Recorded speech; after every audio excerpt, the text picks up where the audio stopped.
মতনই রান্না করি। ছোট মুখে বড় কথা বলছি, আমি কিছু বলতে চাই রানীমা।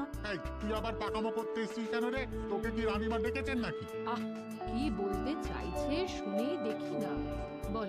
রানীমা, এখন আর রাঁধুনি ঠাকুর আগের মতো যত্ন নিয়ে রান্না করেন না।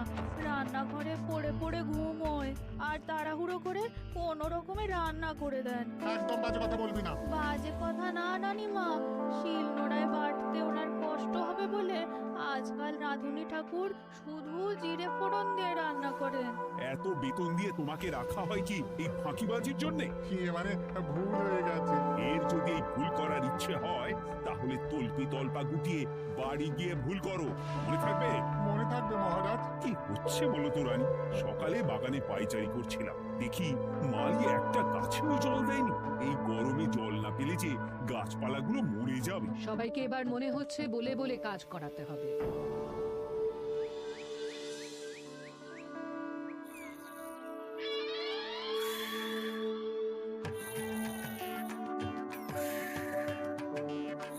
কি গো, কদিন ধরে তো তুমি শুধু খাচ্ছ আর ঘুমোচ্ছ। বাজার দোকান কিছুই নেই গো, রাজসভাতেও যাও না। কি যে করি। কি গো দিদা, দাদু আজও ঘুমোচ্ছে? কি বলবো বলতো? আমরা কিছু একটা ব্যবস্থা করছি, দাঁড়াও।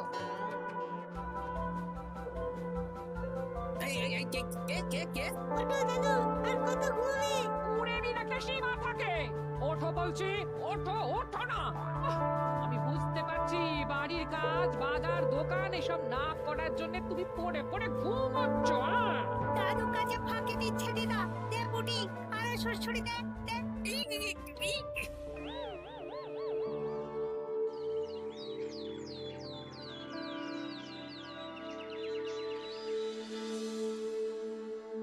মহারাজের শরীর খারাপ না মন খারাপ? মহারাজ এরকম চুপ করে ঘুম মেরে থাকলে তো রাজপাট সব উঠে যাবে। কিছুই বুঝতে পারছি না। মহারাজ আছেন চুপটি করে, নেই যে মুখে শব্দ। ফাঁকি দিলে এবার তাকে করবো আমি জব্দ। অনেক শুয়েছি, আর নয়। মহারাজ, কে ফাঁকি দিচ্ছে? আমি তো ফাঁকি দিই না। পণ্ডিত, তুমি দিচ্ছ নাকি ফাঁকি? না না, বৈদ্য। আমি ফাঁকি দিলে সবাই ওই রোগে ভুগে মরে যাবে। আমি তো রোজ সময়ই রাজসভায় আসি, তাহলে আমি বলছি আসল কারণ। রাজবাড়ির রাঁধুনি ফাঁকি দিচ্ছে, আর 3 দিন ধরে রাজসভায় গোপাল বেপাত্তা। হ্যাঁ, এই গোপাল বেটাই আসল ফাঁকিবাজ। তোকে বরখাস্ত করে দিই। গোপালকে যদি বরখাস্ত করা হয় তাহলে বিপদে আপদে মহারাজের পাশে দাঁড়াবে কে? অসময় মহারাজ বুদ্ধি পাবেন কার কাছে? এই সুযোগ, এই সময় গোপালকে মহারাজের চক্ষুশূল করতে হবে, তাহলে আমি একেবারে জেকে বসতে পারবো। মহারাজ, গোপাল ঠিক কতটা ফাঁকিবাজ হয়ে উঠেছে তার কোনো ইয়ত্তা নেই। হ্যাঁ বলুন তো। বেটা গোপাল কোনোদিন সঠিক সময়ে রাজসভায় আসে না। কোনো দিন তো আসেই না, যেমন আজকেও আসেনি। আর না এলে মহারাজকেও কারণটা জানায় না। আপনাকে সম্মান করা তো দূরের কথা, কোনো ভ্রুক্ষেপই করে না। এটা কিছুটা হলেও মন্ত্রী মশাই ঠিক কথা বলছেন। হ্যাঁ, এ তো একদম সঠিক কথা। ঠিক বলেছ। প্রহরী, প্রহরী, বলুন মহারাজ। তুমি আরেকজনকে সাথে নিয়ে এক্ষুনি গোপালকে তুলে নিয়ে এসো। আচ্ছা মহারাজ। বলি, তুমি আজকেও রাজসভায় কামাই করবে? অর্ধেক দিন কামাই করলে বেতন কাটা যাবে গো। গিনিমা, গোপালকে মহারাজ ডাকলেন। ওই দেখো, রাজবাড়ি থেকে প্রহরীও ডাকতে এসেছে। ওহ, মহারাজের আদেশ না শুনলে তোমাকে তুলে নিয়ে যেতে বাধ্য হব। আরে দাঁড়িয়ে দেখছিস কি? তুলে নিয়ে চল। ঠিক বলেছিস, তুই হাত ধর আর আমি পা ধরি। আমরা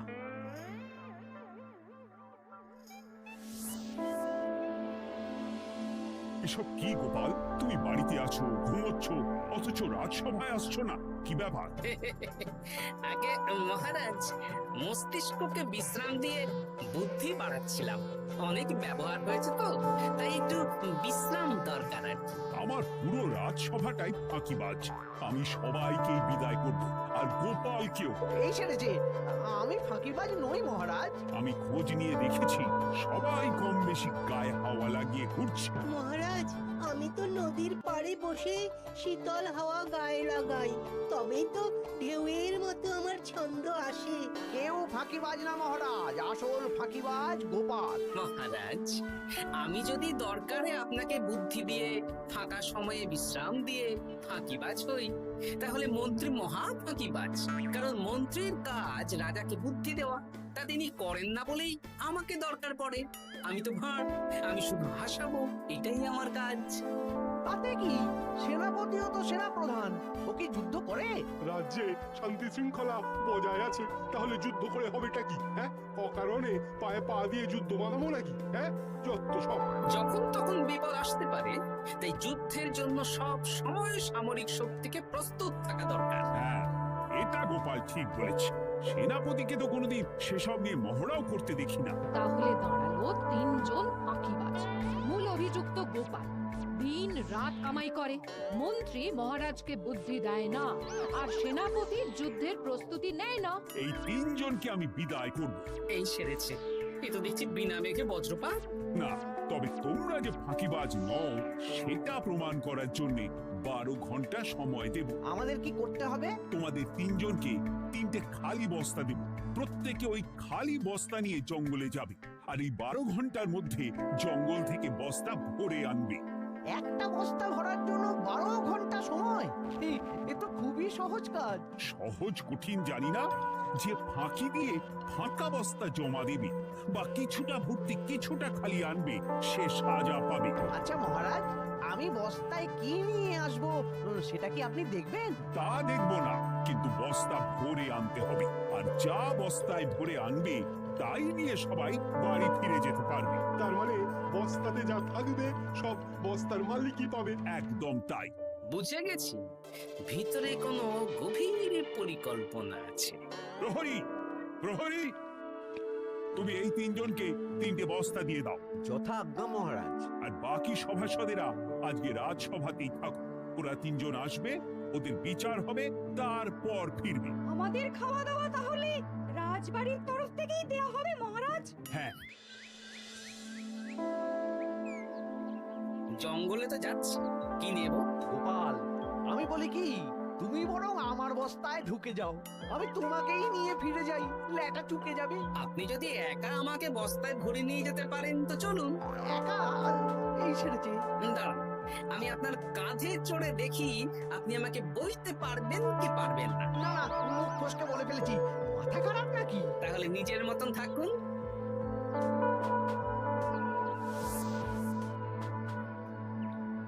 এমন কি বা আছে এই জঙ্গলে?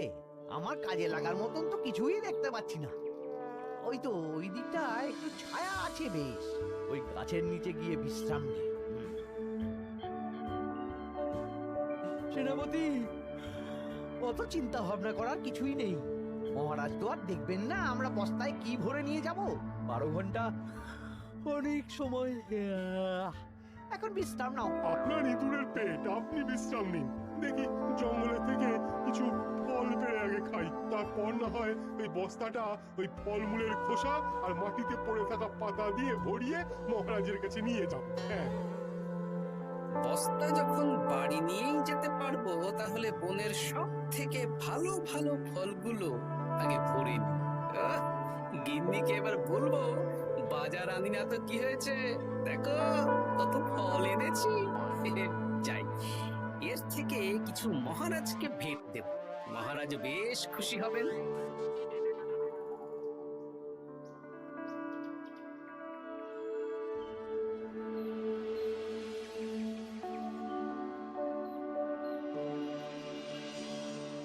উফ, এই এত বড় জ্বালার মতো পেটখানা নিয়ে পেল্লাই গাছে উঠবো কি করে?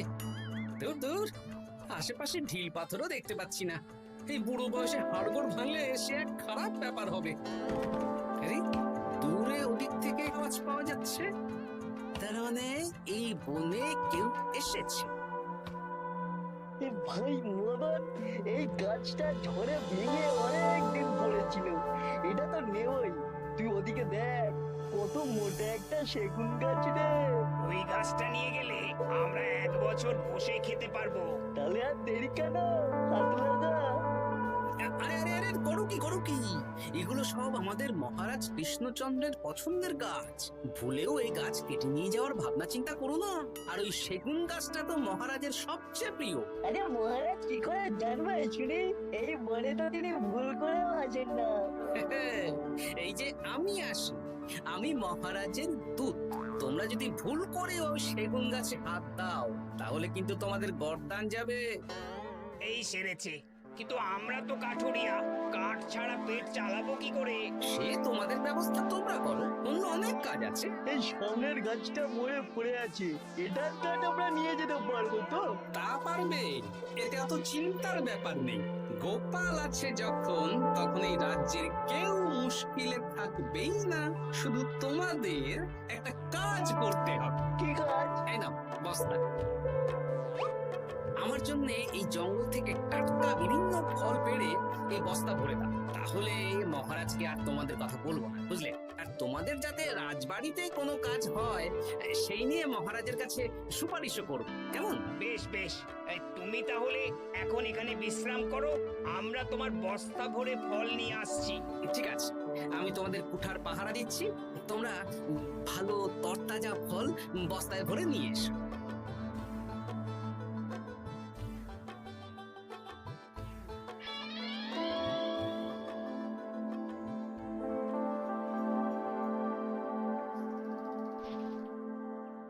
ব্যাস ব্যাস ব্যাস, আমার বস্তায় পাতা ভরা হয়ে গেল। এবার যেতে হবে। আমারও বস্তা ভরা হয়ে গেছে মন্ত্রী মশাই। হ্যাঁ, কটা ফল খেলাম আর কটা ভরে নিলাম, আর বাকি জঙ্গলের পাতা ভরে ফেলেছি। হ্যাঁ, আবার কি কি ভরেছি আর কি ভরেনি সেসব তো মহারাজ আর দেখতে যাবেন না। তাহলে আর দেরি কেন? চলুন হাঁটি হাঁটি পা পা করে এগিয়ে যাই। গোপালকে তো দেখতে পাচ্ছি না। ও বেটা যা কুঁড়ে, হয়তো এখানে এসেও ঘুমিয়ে পড়েছে। আবার কালকে সকালবেলা উঠবে।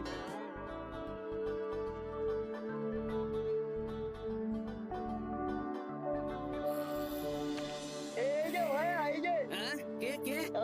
আমরা। ও বলো, বস্তা ভরে এনেছো? হ্যাঁ, ভরে এনেছি। তাহলে চলো রাজসভায় যাই।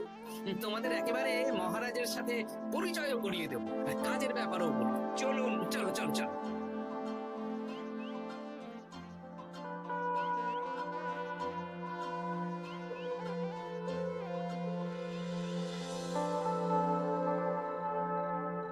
দেখা যাক মন্ত্রী সেনাপতি গোপাল কখন বস্তা ভরে আনে। এই তো চলে এসেছি, বিশ্রাম নিলাম, বস্তাও ভরে ফেললাম। এই দেখুন মহারাজ, আমিও বস্তা ভরে এনেছি। বাহ, তোমাদের বস্তা দেখে তো মনে হচ্ছে খুব হালকা। হ্যাঁ, আপনি যখন আমাদের বস্তা ভরে কি এনেছি সেটা দেখবেন না, তখন অত খাটাখাটনি করে কি লাভ মহারাজ? কিন্তু গোপালের এখনো অব্দি দেখা নেই। ও কি সোনা গয়না ভরে আনছে? গোপাল যা কুঁড়ে আর ঘুম কাতুরে, হয়তো জঙ্গলেও ঘুমিয়েই পড়েছে। মহারাজ, আপনি একটা কাজ করুন, আমাকে আর মন্ত্রী মশাইকে যুগ্মভাবে বিজয়ী ঘোষণা করে দিন, ব্যাস। এত তাড়া কিসের? বাবা বাবা বাবা, তোমরা তিনজনেই বস্তা ভরে এনেছো, আমি খুব খুশি। আমার কথা শুনে কাজ করেছো, তোমরা তিনজনেই বিজয়ী। এবার বাড়ি যাও, যাও। গোপাল কি করে বিজয়ী হয় মহারাজ? এই বস্তা ভরে নিয়ে আসাতেও তো ওর ফাঁকিবাজি ধরা পড়ছে। কিসের ফাঁকিবাজি? এই যে দুটো লোক তোমার হয়ে বস্তা বয়ে আনলো, সে তো মহারাজ সহ আমরা সবাই দেখতেই পেলাম। তা তো ঠিক, গোপাল নিজের হাতে বস্তা ভরে আনেনি। মহারাজ বস্তা ভরে আনতে বলেছেন, আমি এনেছি, এখানেই কথা শেষ। আমি কাকে দিয়ে বস্তা ভরালাম, কে আমাকে সাহায্য করলো, সেসব তো কোনো শর্ত আরোপ করা ছিল না। কিন্তু পরীক্ষাটা তো কে ফাঁকিবাজ সেটা প্রমাণ করার পরীক্ষা। এখানে তো তুমি ফাঁকি দিলে গোপাল। এটাও ঠিক কথা, তাহলে গোপালের শাস্তি পাওয়া উচিত। মহারাজ, আপনার শর্ত ছিল সেই ফাঁকিবাজ বলে প্রমাণিত হবে যে বস্তা খালি আনবে। এইখানে আপনি একটা ছোট্ট ভুল করেছেন মহারাজ। বস্তায় কি আছে সেটা দেখবেন না, আগেই বলে দিয়েছেন। তা তো বলেছি। আপনি নিশ্চয় জানেন পাঠশালায় কিছু ছাত্রছাত্রী থাকে যারা পড়ার বইয়ে মুখ গুজে বসে থাকলেও পড়ায় তাদের মন থাকে না, মাথাতেও পড়া ঢোকে না, তাই সেই পড়া তাদের কোনো কাজে লাগে না। কি পণ্ডিত মশাই, এদেরকেই তো বলে ফাঁকিবাজ। বিলক্ষণ, এরাই ফাঁকিবাজ। ধন্যবাদ। তেমনি আমি যদি বলি সেনাপতি আর মন্ত্রী মশাই এই ফাঁকিবাজদের মতনই ফাঁকি দিয়ে বস্তা ভরেছে, তাই ওদের বস্তা এত এত হালকা? সে তো আমি বুঝতেই পারছি। কিন্তু আমার বস্তায় যা জিনিস ভরে এনেছি তা একার পক্ষে সংগ্রহ করা মুশকিল ছিল, তাই আমি দুজনের সহযোগিতা নিয়েছি। মহারাজ, আপনি কি বস্তা খুলে দেখবেন নাকি? না না, আমি খুলে দেখলে আমার কথার খেলাপ হবে। এবার তো দেখছি আবার তিনজনের পরীক্ষা নিতে হবে। হ্যাঁ, নইলে প্রকৃত ফাঁকিবাজ কে সেটা প্রমাণ হবে না। কিন্তু ফাঁকিবাজ ধরার উপায় কি? মহারাজ, আমরা বরং আমাদের বস্তা নিয়ে বাড়ি না গিয়ে একদিন কারাগারেই থাকি, আর তাতেই প্রমাণ হবে এই বস্তায় সত্যি কি আছে যা আমাদের নিজেদের কাজে লাগবে। এটা ভালো বুদ্ধি। মহারাজ তখনই কারাগার থেকে আমাদের মুক্ত করবেন যখন আমরা আর থাকতে না পেরে ডাক দেব। আর যে আগে বেরোতে চাইবে সে সব থেকে বড় ফাঁকিবাজ, মানে যে আগু পিছু না ভেবে কাজ করে। বেশ, তাহলে তাই হোক। মহারাজ, কারাগারে শুধু জল ছাড়া আর কিচ্ছু দেওয়া হবে না, কারণ বস্তায় তো আর জল থাকতে পারে না। না না, তা কি করে হয়? শুধু জল? হ্যাঁ, আমি তো লোককে দিয়ে বস্তা ভরিয়েছি। আপনারা নিজে কি এমন কাজের জিনিস ভরেছেন সেটাই প্রমাণ হবে। বেশ, তাহলে তোমরা কারাগারে যাও। প্রহরী, ব্যবস্থা করো। আর এই দুজন কাঠুরিয়া বেশ কর্মঠ মহারাজ, যদি কোনো রাজবাড়ির কাজ থাকে এদের দিয়ে করাতে পারে। আমার বাগানের মালিটা খুব ফাঁকি দিচ্ছে, তাহলে ওদের সাথে কথা বলে নিচ্ছি। যাও যাও, তোমরা কারাগারে যাও।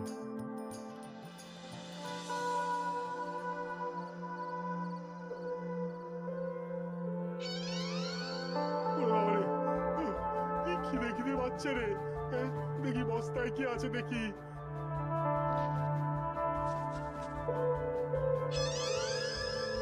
একটা পচা ফল, দেখি দেখি একটু ভালো আছে। এইটা একটু ভালো আছে। হ্যাঁ, এটাই খাই। হ্যাঁ, এটাই খাই।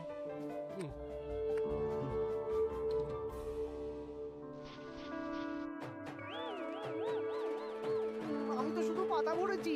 কি ছেড়েছি? আমাকে কি জল খেয়েই কাটাতে হবে? এবার আমি দেখি। আহ, টাটকা ফল আর জল। আমার কাছে যা ফল আছে এগুলো খেয়ে আরাম করে 5-6 দিন কেটে যাবে। ও গোপাল, আমাকেও কটা ফল দাও না গো। ও গোপাল, আপনি এখান থেকে উঠুন, অন্য বাগানে ফুল হয়ে ফুটুন। ফল খাবেন? এখন কর্মফল ভোগ করুন। ওরে বাবা, জল খেয়ে আর কতক্ষণ কাটাবো?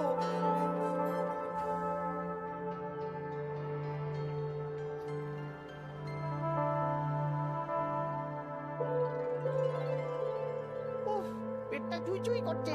কি খিদে পেয়েছে না। আমি আমি বাড়ি যাব। আপনি বাড়ি যাবেন? হ্যাঁ। তাহলে বেরিয়ে আসুন, বেরিয়ে আসুন। বেটা গোপাল কায়দা করে এমন শর্ত দিতে বললো, পুরো ফেঁসে গেলাম। আমারও তো খাওয়ার মতন তেমন কিছু নেই। আমিও এখানে থাকবো না।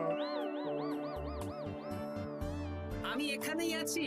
ফল খাবো, জল খাবো, আর প্রকৃতির ডাক এলে একটু বাইরে যাব।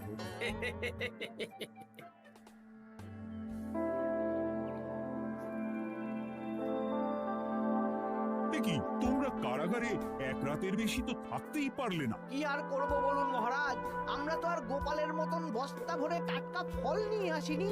বেটা গোপাল আমাদের দেখিয়ে দেখিয়ে ফল খাচ্ছিল, ওতে আমাদের খিদে আরো বেড়ে যাচ্ছিল। তাহলে এরা দুজনে তো হার মেনে নিল। গোপাল কি করছে? গোপাল খাচ্ছে আর ঘুমোচ্ছে। ওকেও নিয়ে এসো। আচ্ছা মহারাজ।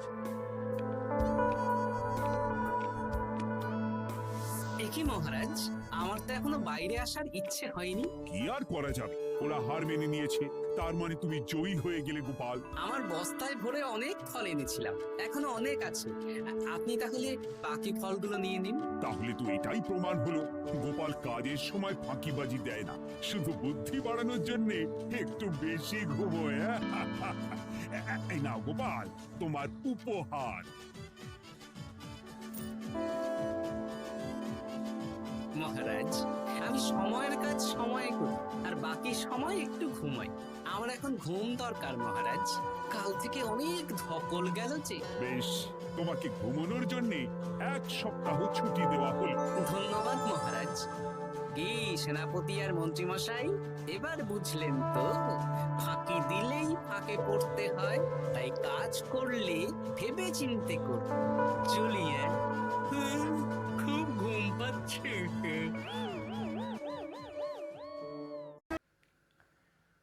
আমি এর পরবর্তী পর্ব আপলোড করেছি। এর পরবর্তী পর্বের লিংক আমি কমেন্টে দিয়ে রেখেছি।